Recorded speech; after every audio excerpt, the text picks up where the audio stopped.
Great Tuesday. Welcome to the Becoming More Fully Human podcast. I'm your host, King. I'm joined with my other co hosts, Jess, Esther, Rachel, and Todd. How's everyone doing today? Great. Great. Right. Doing excellent. And so, as we like to get started with our check ins, let's go around. What's each person's check in? Jess, that's up to you. What's your check in, Jess?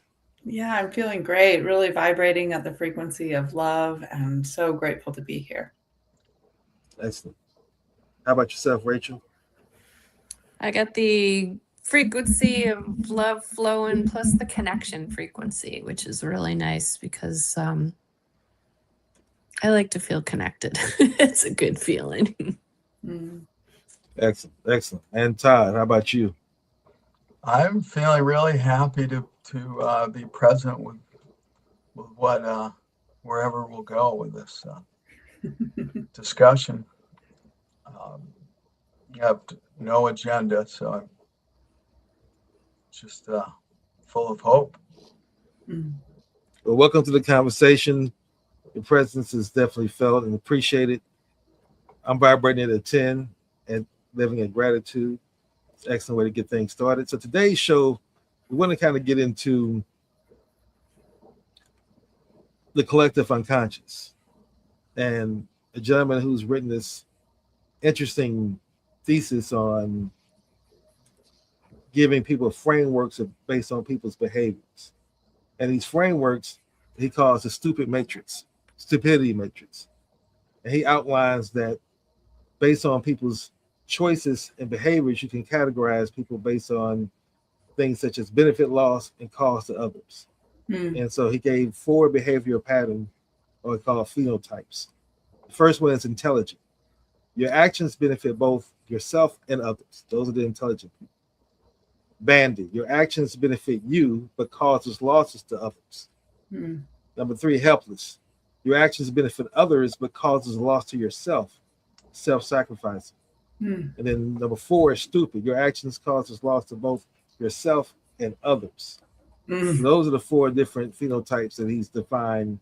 I just want to have a discussion within that context and identity and everything as it relates to how we were raised in our culture. So let's start off on that. Anybody have any initial thoughts on?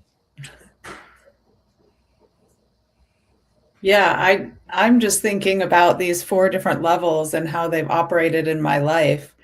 And really coming from a culture, I think in the 80s, where we used stupid as a slang consistently.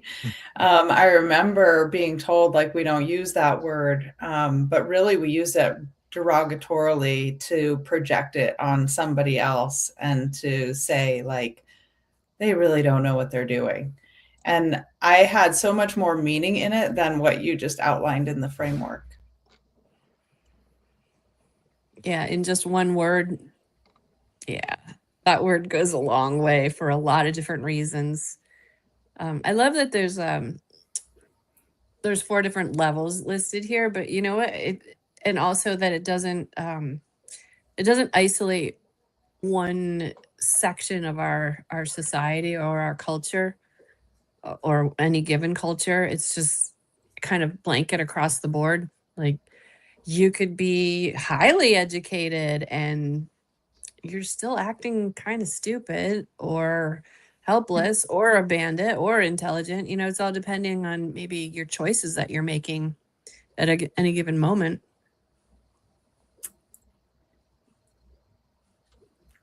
Yeah, and You I know, like that it's not intelligence based, that it's behavior based. Yeah. It really, that framework, it changes it from being academia. And I think that's where we've really associated stupidity, is like if you don't have knowledge, and it's not that at all. I think our culture and our collective as a whole has done that, like maybe through just the programming itself. Like, oh, you went to an Ivy League college. Oh, you went to a community college. You went to college. You didn't go to college. And there's like this, the judgment that comes out. And even in these statements, maybe we're presenting a bit of judgment, but it's more of a clarification of where you're standing with your connection with humanity or with each other. Mm. And that's what I look at it as in that context, that everything comes down to your choices. These are your behaviors. And so that's what you're judging. You're judging a person's behaviors, not the person themselves. Because they can make different choices. They can choose different behaviors. So they're not locked into that. And once you begin to think critically and become aware, you should not want to be stupid in that context. Where the choices you're making and behaviors don't benefit you or anyone else. It's like there is no logical choice to be in that category once you're aware of it. Mm-hmm. Like, let me look at my actions, and you can assess my actions. Like, my actions have shown a pattern where it really didn't benefit anybody else, but it was trying to my identity. Mm-hmm. And because it's tied to my identity, I'm being programmed that the identity, this is how you behave based on the identity. Mm.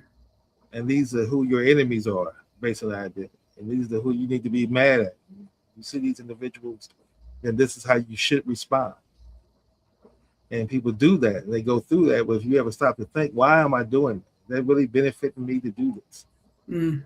Right? And if it is, then say that. So, yeah, I get joy out of this. I get joy out of seeing someone else's demise. Mm. But I think there's very few people in the world who do. That's what I like. That's what I generally believe.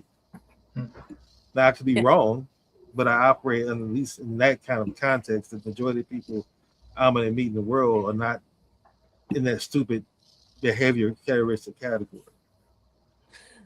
Awareness is key. Yeah, the awareness aspect of it is absolutely key. You know, where do you want to be on that level, and who do you want to program you, and what cultural values do you want to embrace, and why? And I mean, we could go on and on and on about this, and how much of it isn't even you, and how much of it is like who you surround yourself with, right? And what? Mm.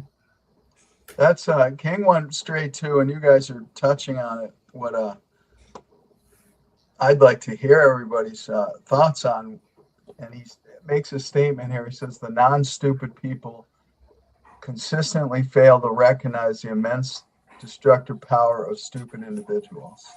And what it leads me to is the difference between judging, and King already touched on it, a person, and just saying, oh, they're just a stupid person. And that, you know, that's clearly, because there's so many connotations to this word versus, you know, that action or that choice is a stupid choice.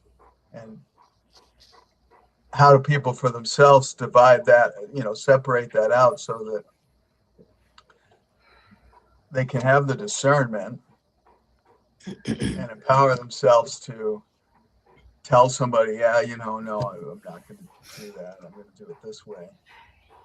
Yeah. And at the same time, still be respecting the humanity of the individual who's acting stupidly. That's been like one of the biggest questions in my career. Thanks for bringing that up and out, Todd. In working with children on the spectrum, we're focusing on behavior.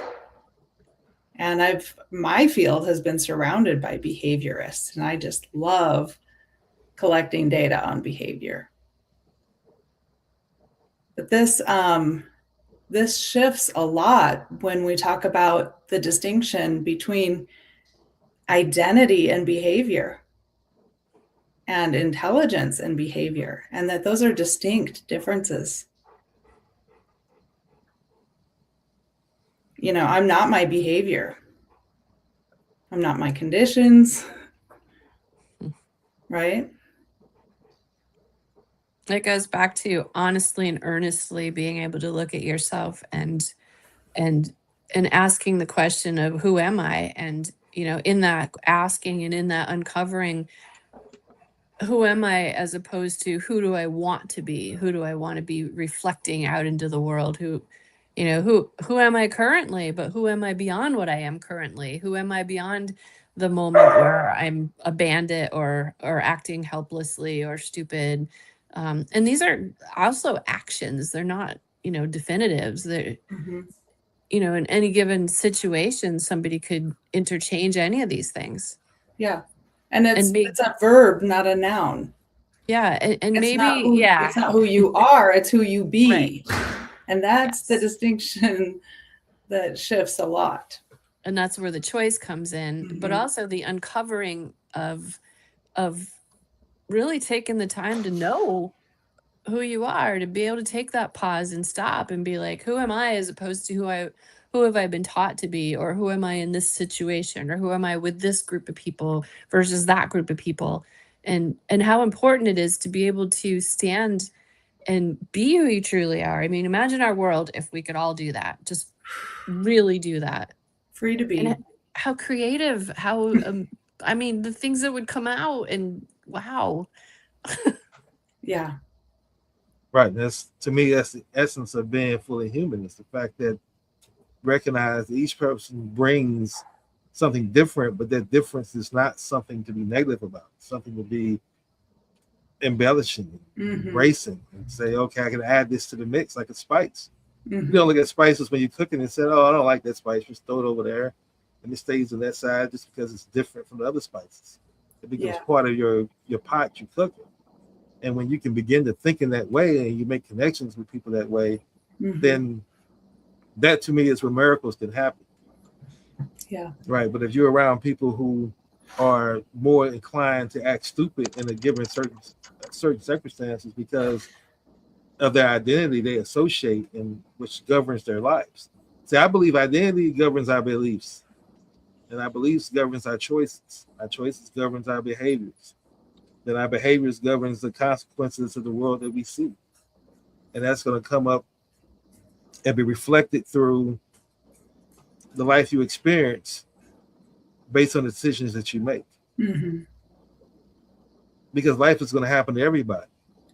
How you respond to those choices are going to come down to your belief systems, what you understand to be true. And that's, to me, is going to come down to your identity, how you see yourself. And choosing what you're hanging on to, choosing what you're allowing to exploit you, or our whole world is, well, not all of our world. There are some pockets of, like, the Momo tribes and people who, but most of our world is designed to be involved now with the digital environment, and the go do and put it everywhere, and updo this person, and put down this person, or get attention, but that's, to me, that's not trying to figure out who you are. That's standing there and putting up a facade of something or someone that you could be in any given moment, which anybody can do. It's much harder to be able to be that person who stands up and says, I really feel like this is who I am. And to allow that vulnerability to come through, and to take those steps, allows the next person to do that. And so on and so on, hopefully. I think the identity and the belief are dependent on each other. And not to say that I think I've achieved this, but I think they're both, in the end, unnecessary as far as being conscious.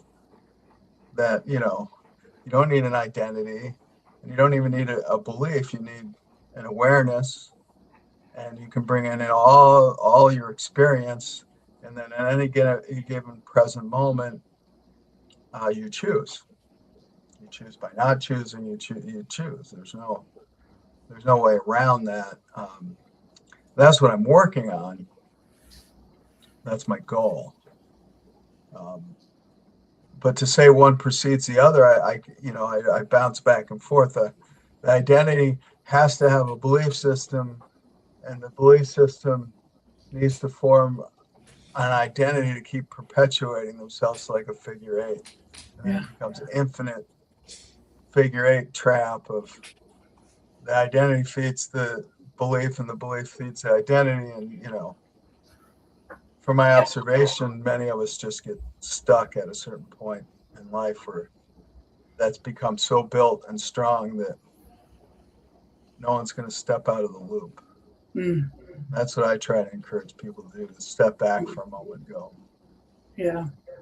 am I making this choice, or is my belief system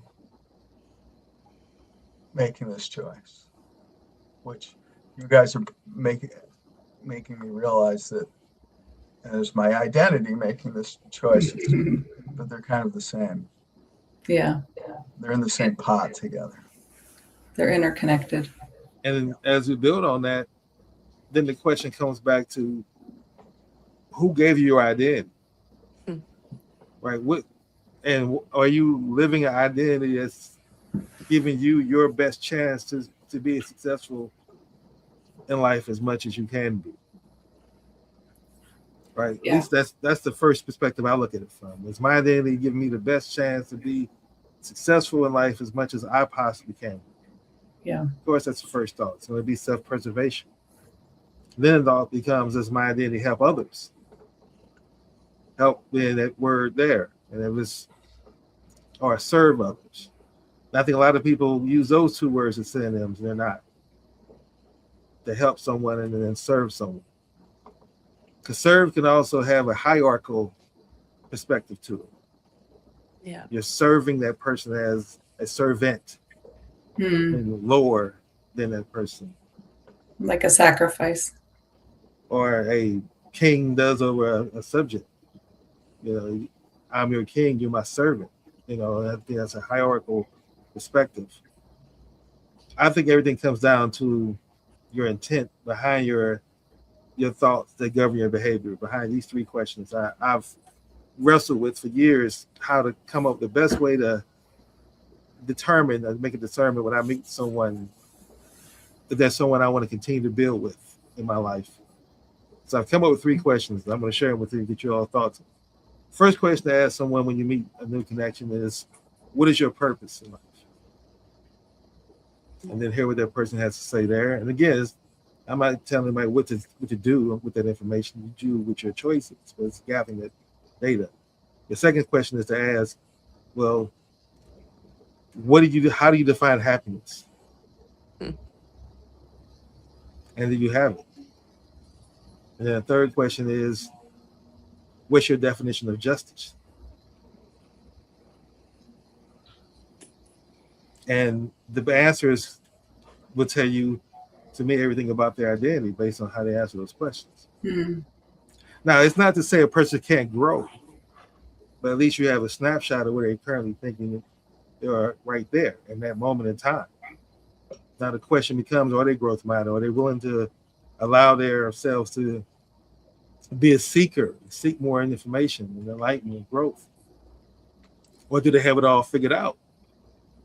Where they know exactly where their life is and what their belief systems are and what governs their life. And I think in today's time, having that information can be the key difference between success and failures, and particularly as you build movements and as well as your own personal life nowadays. Because identity has become so part of everything we do. And telling you your identity, I mean, think about when phones first came out. We all were old enough to remember when cell phones first came out. You could carry a phone with you. There was no identity with that phone, just some big piece of device that just got you the ability to call someone. And everybody was happy with it. But for capitalism to work, you got to get people to now add their identity to that device. And cell phones grew into something now we make it part of our identity. From the cases that we choose, to the ringtones that we listen to the images we have on our home screen, all that determines and is controlled by identity. And so our car, as we purchase, tells you about your identity. As you mentioned before, Rachel, the school you're going to send your kids to or not to is going to be governed by your identity. And if you didn't choose that, and it governs everything you do, that's where you got to have that war with yourself to say, if I'm going to stick with the same identity that I've been with my entire life, or do I shift into an identity that I choose when it best reflects who I am? To your point, Todd, then you go with that loop of now where my beliefs now are going to be governed, but they're governed by identity that I chose, my own sovereign choice. as opposed to being told by someone else, here's your identity. And because they tell someone that tells you that's your identity, then they also tell you what triggers you and what you should be upset about, and who you should like and who you should hate, and what you should give grace for and what you should not give grace for. Right? All that comes into play of how we see ourselves and see the world. Yeah. That'd be a fun exercise to get people to do. See how quickly, well, you change your ringtone and your picture on your phone. Like right now, let's do it right this second. You know, you could get interesting insights in another way. I mean, I could get it if, well, that's the one I'm used to my mom calling on, so I know it's her. You're like, okay, that's functional. Like, you know, it's like money. Is money a tool, or is money, you know, I pick on my family being that, you know, money's like the goal. A job's good if it makes a lot of money. There's no other real criteria, really. I think deep down inside they have some more criteria for that. You know, like if you're selling drugs or something, they'd be like, no, wait a minute, that's not a job. So we could dig in there a little bit, but yeah, you know, is it functional? Well, money's a tool too, right now. Yeah, and you know, you just touched on something too. Like, he's saying that selling drugs, you know, gives you money, and you know, who am I? If you're stopping and you're saying, "Who am I? And what is my purpose?" and you're a starving parent, a starving mom or dad, and you have to have money, and somebody comes along and is like, "Hey, you want to sell these drugs? I'll give you some money," and your children are home literally starving. You know, does that make you stupid? Or does that make you somebody who's just in a situation at the moment where you have to take care of your family? And does that even put you in any of these categories? That keeps you're in a survival mode. You're not even in a living, thriving mode at that point. And so much of our society these days is pushed into that mode of existence. And they don't even have the maybe the time or space or the privilege to be able to say, I need that pause. Or do they, you know? Yeah. Can you be discerning and say, okay, I need this pause just for a moment. I need to have this pause so that I can go inside, so I can say, who am I? Mm-hmm. You know, am I this person who's going to do this? Do I have to be this person in this moment? And I go back to some of my yogic studies in the Bhagavad Gita where he's on the battlefield and he literally has to go battle his family and he's tormented by this. He's like, Arjuna, he's like, how am I going to go out in a battlefield against my own family? And it comes down to, in the study, what it came down to was you have a duty as well as an identity, as well as an existence, as well as a purpose, as well as who you are, who you truly are. And in who you truly are, you still have to perform these duties and you have to be discerning along the way. And it's freaking complex. And you have to find what it is in you that shows you the true direction. And it can't be influenced by society or something else. It has to be something that allows the peace to settle in yourself. And then you might experience the feeling of being stupid or helpless or abandoned or intelligent along the way. But in experiencing those experiences, you're going to uncover a deeper knowing of who you are. And it's okay. Yeah. Just because you're stupid in a moment doesn't mean you're stupid forever. And it's okay. We're all stupid at some point in our lives. We've all had a stupid behavior. We've all done a stupid behavior that was like not beneficial for yourself and not beneficial for others, which was the definition, right? Right. I think the one that I heard highlighted in Rachel's share was to be helpless. It's like the identity of a victim. And I definitely have held on to that identity for a long time. I think that one goes back generations in my lineage of like women just being helpless. And then that being like, Well, if I'm helpless and I'm a parent, well, of course, now I need to go sell the drug. Yeah. Like, it's just like, well, that's just the behavior that's going to happen based on my belief of my identity. So yeah, like the one thing that can transform that is the breath, is the pause, is the taking a step. And I've been in the situation of like, I didn't know how to take that breath. And then it's just like the domino effect. It's just already programmed. Like I'm already on the course. It's just all, it's like fated, right? And so to like, to be able to shift your fate, to say like, I came through this construct and I'm not defined by it. I choose now, is really that place where Todd was speaking of like the awareness has no identity. The awareness has choice. Right. And I agree with that. I think that from my perspective, again, not that I have all the answers, but from my perspective, that to get there is some steps. That's inevitably where we all want to be. To realize we return to that level of consciousness and awareness that we are consciously and we are connected. That's what physics tells us. Again, we choose because we were given this identity to see ourselves as separate. And then we choose on top of that to, in that separation, other people and put labels around people and say that these others are like this and these others are like that. And these others are the reasons why I don't have or do have or behave, instead of choosing that I choose my own actions and choices at any moment. That's the sovereign identity. But I believe people don't come to that realization, that awareness, until they go through their wreckage. That's what I think the wreckage helps you do. So I don't look at the wreckage as being bad. I call it a wreckage because of the impact it has on your soul, but not being bad as something to avoid, because it brings transformation. I would not want to be the same person I am now prior to that. So I had to go through what I've gone through to learn about my identity, to be the observer and realize that I was believing in something that I was willing to either live or die for, fight or die.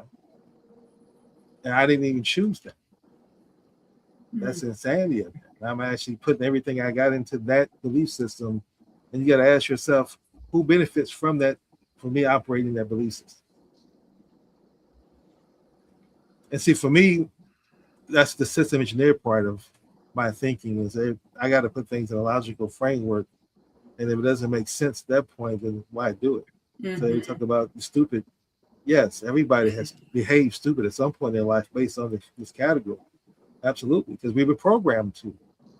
We're going to do things that's going to be against our best interest because that's what everybody seems to make sense.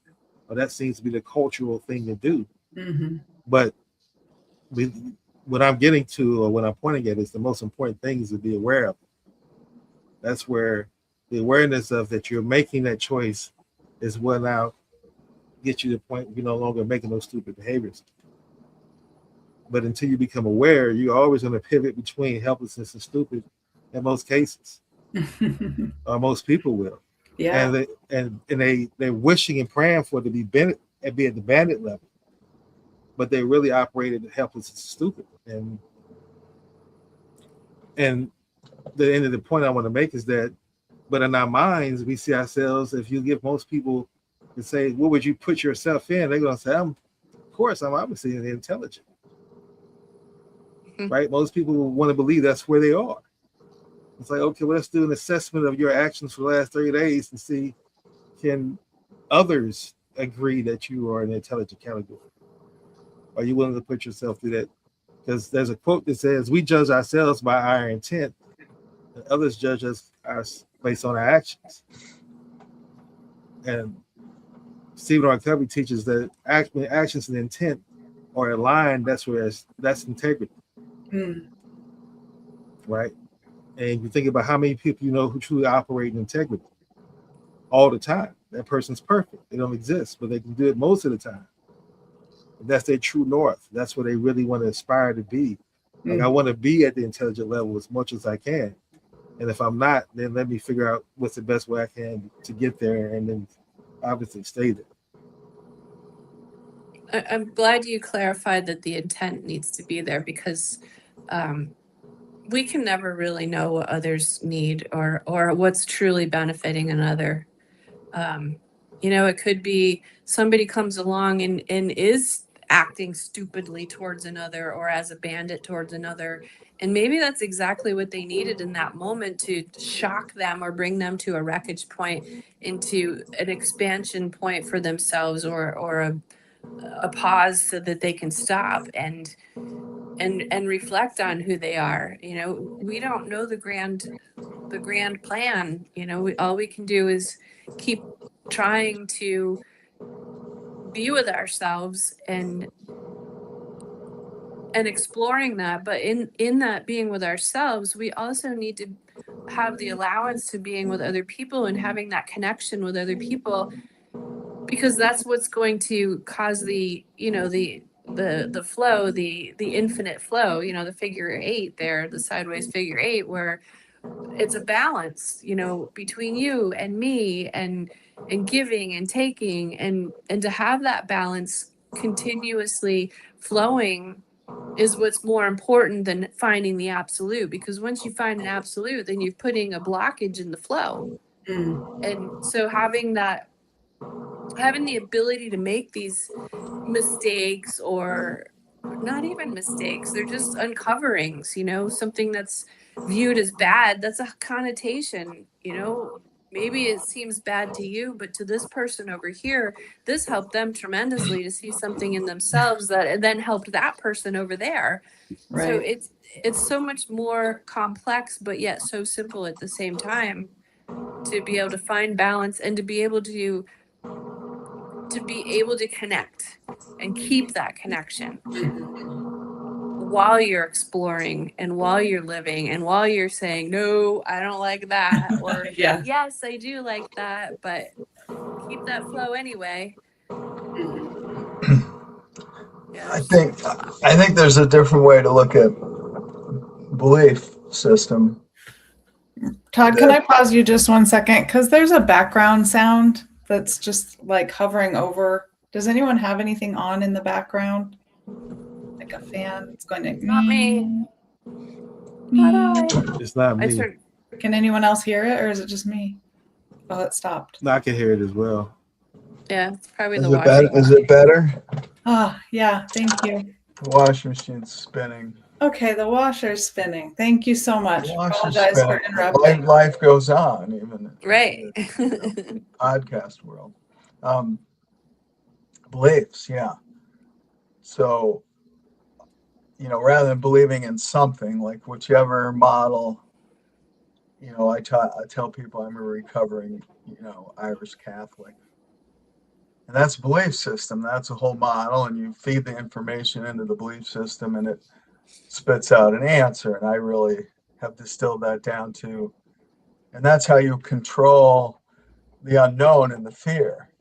You're like, well, when I get to the crossroads, I have a belief to put the information into, and it will tell me what the answer is, because the other alternative is more frightening, which leads to, my best way of looking at it now is you have to believe in yourself, which then that opens a giant can of worms of, well, who am I? And what am I? And where did I come from in the identity? Right? And maybe it just keeps going, like Rachel's saying, you just keep building on this, because the identity of who any of you are or who I am is probably unimaginable and nearly unattainably massive. Because if my sense of, what you want to call it, soul, spirit, God, plug in whichever word you want, your identity on that level is huge. It's almost not intelligible at this 3D level. And so maybe it's a constant, development, which is different than being stuck at, this is my belief system and this is where I plug it in and I refer to that system. It gives me the answer. Well, isn't that nice and tidy? And you're done. And you'll know what to do whenever, but there's holes in it. And it's fixed. Yeah. Doesn't move. Even in doing the right thing. I try to do the right thing lots of times, even if it's just picking up trash or something, or just something little. And often I'll hear people telling me, well, no one else is doing that. Why do you have to do it, Todd? I'm like, it might be a belief system I have. I don't know. We'll see in the end, but I'm compelled to whatever. Fix something, take care of something, put something in place. And it's mine, though, I realize. It's not.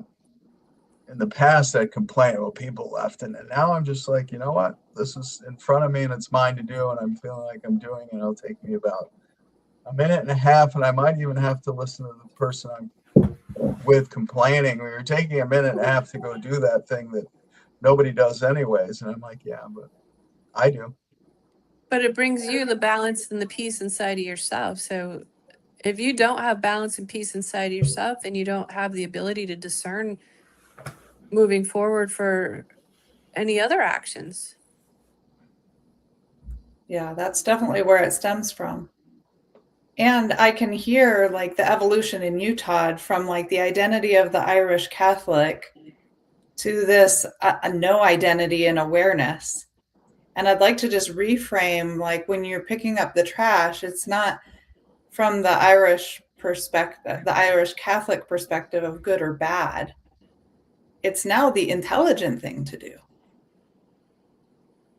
And I leave a lot of, we were with a friend the other day and she was picking up the trash on all the trail we were on, and I helped a little bit, but sometimes I leave it right there. I'm like, yeah, I'm not in that mode right now today. I'm not. Maybe I'll come down here another time with a bag and plan ahead and fill it. Because there's plenty here. Maybe at that point, picking it up is now a drain to you, and now it's not an intelligent choice.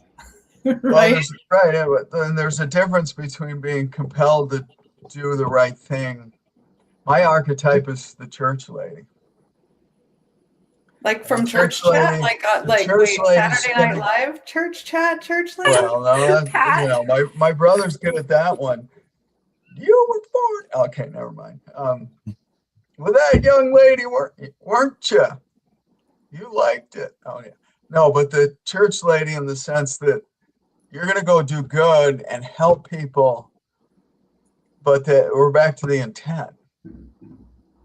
So they're helping people, but within the definitions of how you're supposed to live a life, and also mostly helping people out of some sort of like that they're supposed to, or they feel guilty, and so they're not really helping.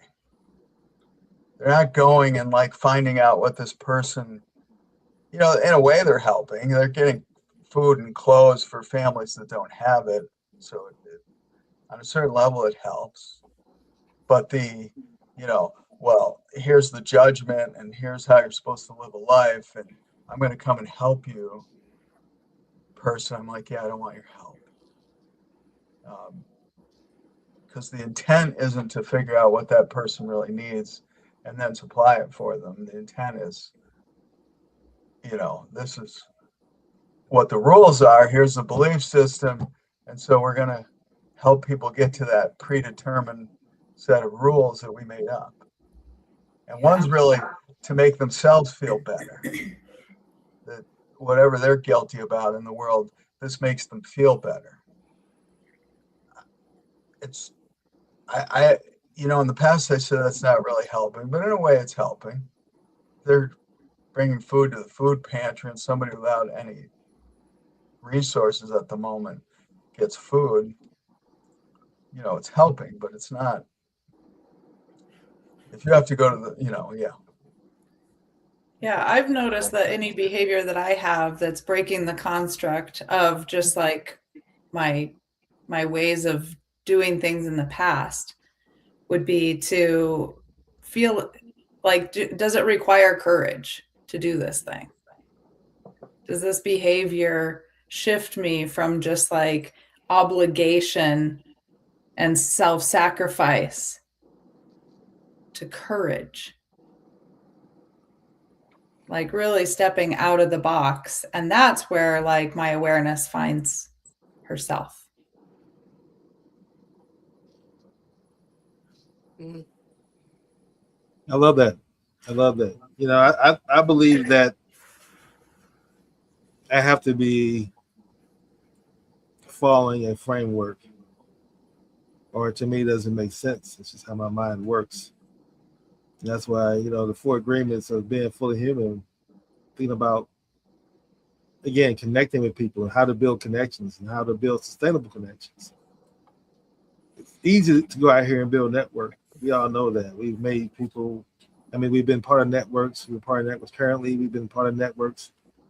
But that sustainability is a challenge. What keeps people coming back in every week or every month for years and staying consistent with that? What is that network doing? What is those relationships doing? And then understanding from there, who do you really want to spend your time with, as I look at it as in this 4th quarter of our lives? Who do you want to really allow to be in your space? Now, for me, that's a very thoughtful question. I'm always thinking about questions that guide my decisions. And it's folks who really understand that they're fully human and doesn't allow themselves to be conditioned by these identities. Because if you, like I said, you listen to the regular media, the media is constantly telling you what to think and how to behave and what's happening. If you let yourself listen to that and fall into that, now your whole day is ruined about something that you had no control over, no influence over, but now you've been impacted, you're choosing to be impacted because of your identity. Right, so I just want to share this because I want to take time now for our musical break, but I wanted to set the stage for this song because I believe it comes down to us understanding that we are fully human. We're all energy at the end of the day. And everything else on top of that is decisions and choices that we choose. It's not necessarily the facts. So let me know your thoughts on this song, and I'll see you on the other side. All right. This is not music. This is a frequency signal. The ancestors are the orchestra. The AI is the instrument, king. If you want to find the secrets of the universe, think in terms of energy, frequency, and vibration. Nikola Tesla.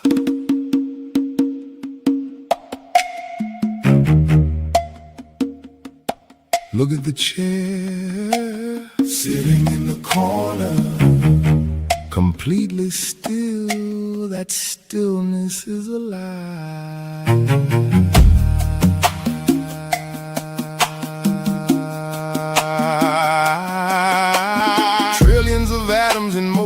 Every electron engaged. The chair is not still, the stillness is staged. Modern physics caught up to what the ancestors carved in stone. Kemet meant the black land. Chem is where chemistry was born.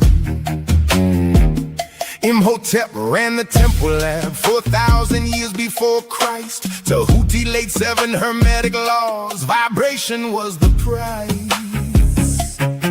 The Dogon mapped Sirius B before Europe owned a lens. Tracked the star they couldn't see with a math that never ends. Tesla cracked it in his lab, said the universe is sound. Einstein proved that matter equals energy by the pound. Planck shattered solid matter, said the quantum is the rule molecule. Heisenberg confirmed the observer turns experiment to fuel. Bohr looked inside the atom, found empty space and spin. So when the construct handed you a skin suit, laminated thin, that costume is the cage they built before you knew your name. You are not the suit they assigned, you are the signal beneath the frame. Your heartbeat has a frequency, your brainwave has a tone. Your thoughts are broadcasting signal the second they leave home. This is the chemistry of humanity, the science they concealed, just the frequency. The sovereign is revealed. Energy is everything. Everything is energy. Vibrating in the pleroma, setting the spirit free. You are not a skin suit, you are a pattern in the flow. 500 hertz of love energy. This is the frequency we know. Energy is everything. Everything is energy. 500 hertz of love energy. This is the frequency we know. Trillions of cells in motion, no name on the chart. Molecules into atoms, electrical art. 8 forms of energy run the human design. Miss one, the whole grid starts to decline. Physical, the tempo maintain the frame. Mental, the diet refuse the propaganda game. Spiritual, direct line, no middleman, no priest. Love, universal current, not bounded, released. Wisdom, the truth, alchemized from the lost. Emotional, governed from knowing no matter the cost. So the unique signature, the frequency of you. Generative, the output, the revenue, the proof. Fading muscles, one vessel. If one starts to bleed, you pay the tenant tax for the corporation's creed. Your skin is not your prison, your frequency is your throne. The construct sold you costume, but the signal is your own. This is the chemistry of sovereignty, the lab beneath the skin. Adjust the frequency, the rain begins within. But here's the chemistry the construct will never teach in school. The reaction needs the pressure, the fire is the tool. Carbon under heat and weight is how diamonds get formed. The sovereign architect is forged inside the storm. I lost $1 million in the wreckage of the dream. 5 years inside the breaking, testing every seam. The thunder cracked the lamination, stripped the skin suit clean. What survived was not the costume, what survived was the frequency between. This is the alchemy buried under the chemistry of pain. The pressure that breaks the tenon is the pressure that crowns the rain. You don't ascend through comfort, you ascend through the fire. The storm is the laboratory, the wreckage is the wire. They want you dead, they want you head, they want you slow and cold, locked in the civil war in the skull, doing what you're told. Because a low frequency note is easy to command, but a sovereign architect, you cannot tax his land. You cannot buy his energy, you cannot label his soul. He has stepped into the chemistry, taking back control. This is paradigm dissolution, this is the hard reset. This is the frequency the construct can't forget. Energy is everything. Everything is energy. Vibrating in the pleroma, setting the spirit free. You are not a skin suit, you are a pattern in the flow. 500 hertz of love energy. This is the frequency we know. 500 hertz of love. 500 hertz of love.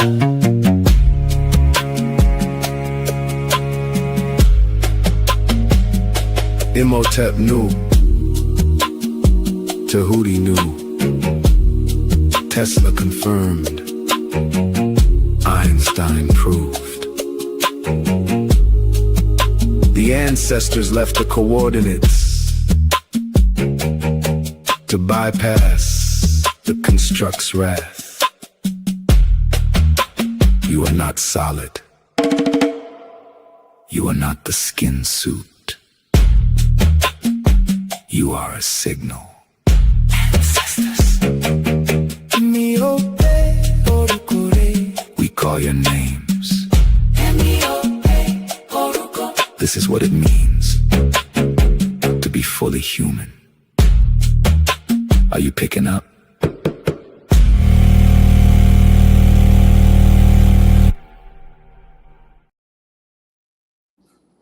Mhm. Thank you all for investing the time and energy to listen to that. Thank you. Yeah, thank you. I had a vision of like a stage and Mhm. a whole audience full of children. Like if the children understand this, our future is very bright. Yeah, I was seeing kids' science classes too, playing it to the high school physics class and the Mm. biology class. Here's something to think about.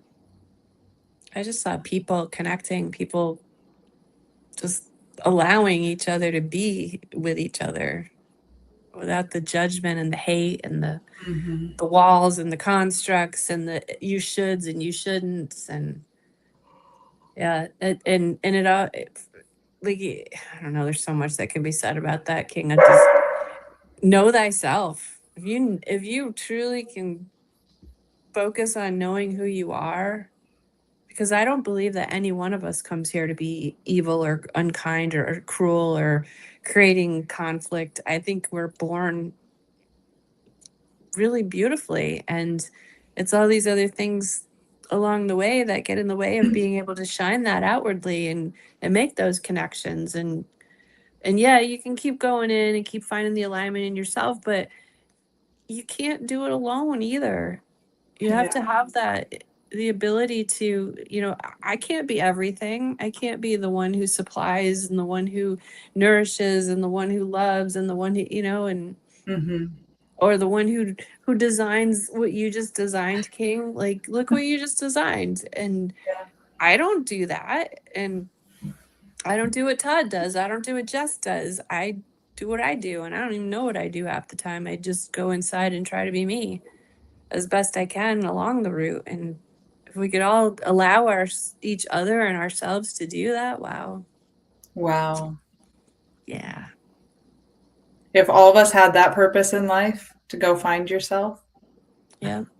To thine own self be true, right? I think all of us have that purpose if all of us accept that purpose. Right. Right. No, we come from the construct of go fuck yourself. So it's really hard to like, make that jump of like, oh wait, I need to go find myself. Okay. I'll take that advice. Let's go. And not only find it, but be it. Have the courage to be that.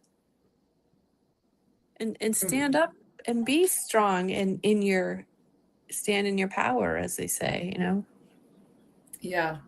I actually remember when I was in my last identity construct and I had a victim mentality, a belief, and I was in a helpless mode because it was like self-sacrificing for others to stay in the condition of the construct. And I remember as I was like peeling away, one of my friends saying like, do you have to do that? Like, does it have to be this way? Or can you just like stop that behavior? And I remember communicating to her, like, this isn't me. Like, I'm moving through what's not me.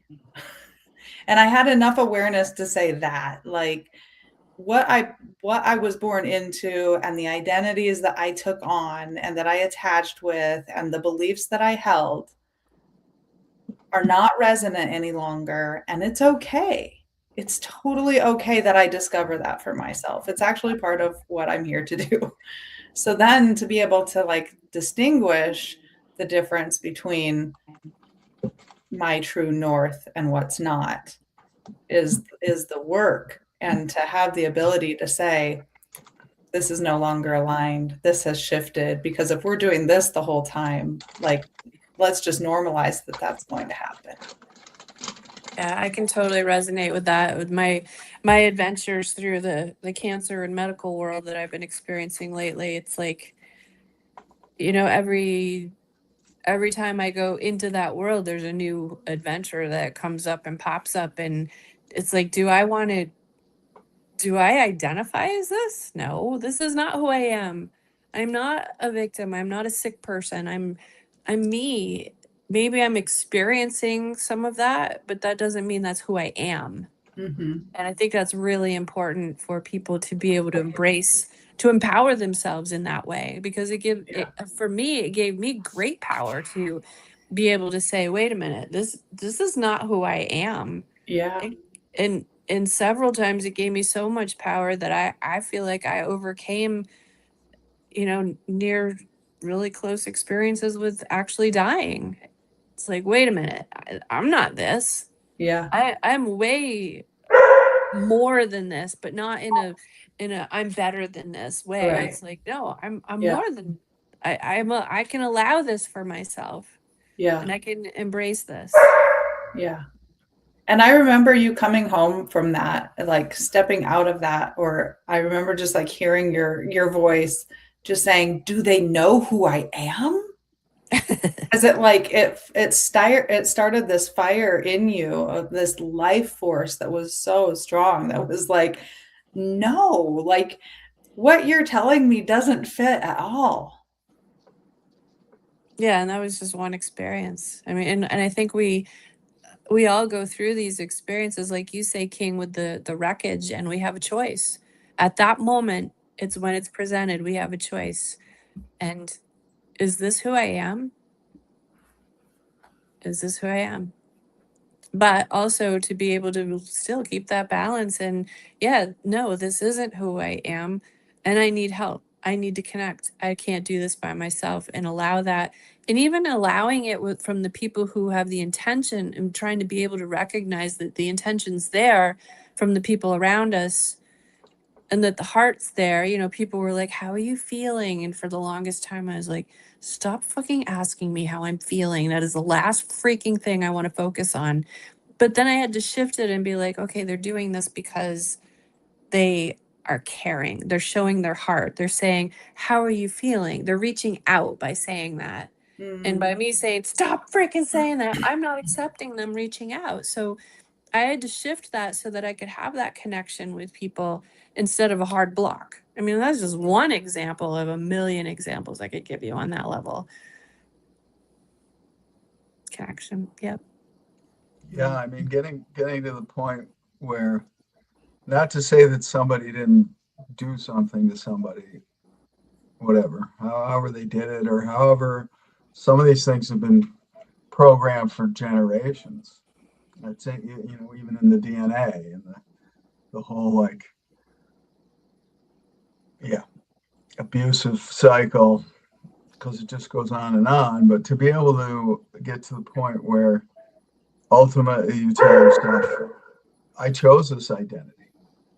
Maybe unconsciously, maybe I was 2 years old, maybe, it was survival at the time, but now you're not the 2-year-old that's dependent on becoming that identity just to survival. And when you get to that point, you can change the identity, which means you can change what you believe, which means you just keep cycling through. It just keeps going around and around. You can use it as a positive momentum instead of a constant thing that just keeps deconstructing you. And it's used against you. Like when you use Facebook, you do any kind of Facebook marketing for your business, you have the opportunity to go into what type of demographic you want to choose, down to, I'm looking for the state. Say I want to choose the state, the city within the state, then the population within the state. I'm looking for white females who are gay but are Mormon but have children, but only 2 kids that are both in high-end schools. You can choose that kind of specificity is who you want to message your communication to, because that's where people voluntarily give up and identify themselves through those boxes. Whether you're saying I'm a black female, such and such, or whatever it is, you just keep checking those boxes, and you think you're doing it out of pride, and you're just doing it to be controlled. Because you give them all that personality to them, all that knowledge to the system. Now they know exactly they know, and then you're sharing what you eat, when you eat, where you eat, who you eating with. Yeah. Check in where you are. And checking where you are. We're checking. We're here now. Yeah. Yeah, I mean, just think about the fact that I go to restaurants now. They have, instead of having a menu, they got a QR code. They want me to use my phone. It's like, what if I don't want to do that? Why is that? How come I don't have an option? How do you all just change things without even giving me the option? I have to come and conform. No, I don't have my phone with me. You know, so do I need to leave because I can't look at the menu? Oh, we give you a menu. It's like it's a fight because people just want you to conform. I mean, you start to do things that's not in the conform. It's like the Matrix. There's this video of this guy taking a Japanese subway in the morning, everybody commuting to work, and it had just folks just walking with their phones, just like a beehive, just humming this. Got on the train, no one's speaking to each other, there's no interactions, everybody's into their phones, and he said that's just what his life is. You get into that maze, you just step in, follow suit, and you just conform. And the first person that stops looks weird. You know, like getting in the elevator and that one person is facing the other direction. Everybody's going, what this guy, you know? Yeah. Is that like me walking through a big city? When I'm walking through a big city and someone will catch my eye, I go, hey, how's it going? And they're like, you know, you get nothing usually. You just get Yeah, interrupt their pattern. Look for ways to interrupt people's patterns. They get so constructed in their minds. And to your point, that's why I really appreciate the breath work when I learned that. It's like, wow, all this time I had not thought about I can sit here and control my breath. That's my choice. You take for granted that you have that breath until it's gone. Then breathing becomes the most important thing to you when it's not there. So you learn to appreciate the fact that I have this ability to breathe in, hold it, and now start thinking about different thoughts in my head that's different than what I've been told to think about or be concerned about or be angered about or love about. You know, Valentine's Day is coming up. I got the anxiety. I need to buy my girlfriend and my wife something, and I don't have any money. And now I'm dealing with that anxiety. And that's what the world has taught me to be. This one day of this year, I got to go through this anxiety of not giving my wife the best gift I can, because if I don't give her the biggest gift and take her to dinner, then she doesn't feel as loved as the woman who did get that from her husband or her spouse or whatever the case may be. And that to me is the insanity that people have when you're dealing with it every day in your head. You're going from holiday to holiday, from work to school to home. That is going to lead to a life that's easy to be controlled with drugs now. Because now you get anxiety, you're getting stressed, and there's doctors saying, okay, well, I understand what you did. Here's what you need to take. Yeah. And then you watch pharmaceuticals, commercial. I mean, you watch TV and you're watching the program you like to watch, and the commercial tells you that if you're suffering from any of these things, we have to fix for you. Mm-hmm. And they quickly say all the side effects. It might cause death and all that. But yeah, pay attention to all the happiness behind us and the canoes and all this Sunday and everybody's enjoying themselves, and tell your doctor about this drug. Yeah. And that's the world we live in. That's acceptable. That's, you know, so the only way you escape that is not watch those programs. Or at least to start questioning them. Yeah. I think the biggest reason for the drug ads is because then they own that network. Yes. You're not That going to too. say something bad about the person paying the bill. Right. You know. Well, and then who's going to start questioning the network? Right. Yeah. And that's what we're doing.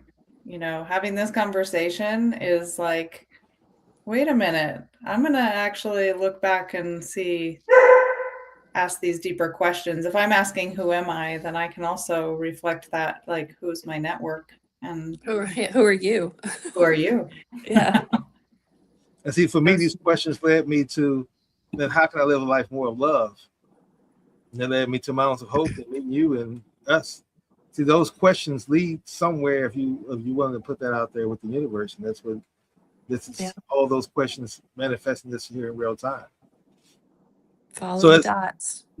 As we get ready to wrap up today's show, I just want to give everybody one more opportunity to say any closing thoughts that you might want to share, a quote, how you feel with our listening audience, any words of wisdom or whatever's in your heart to share. We go around. How about we start with you, Todd? With anything you want to share? Get started. Trust yourself. Believe in yourself. Absolutely. How about yourself, Rachel?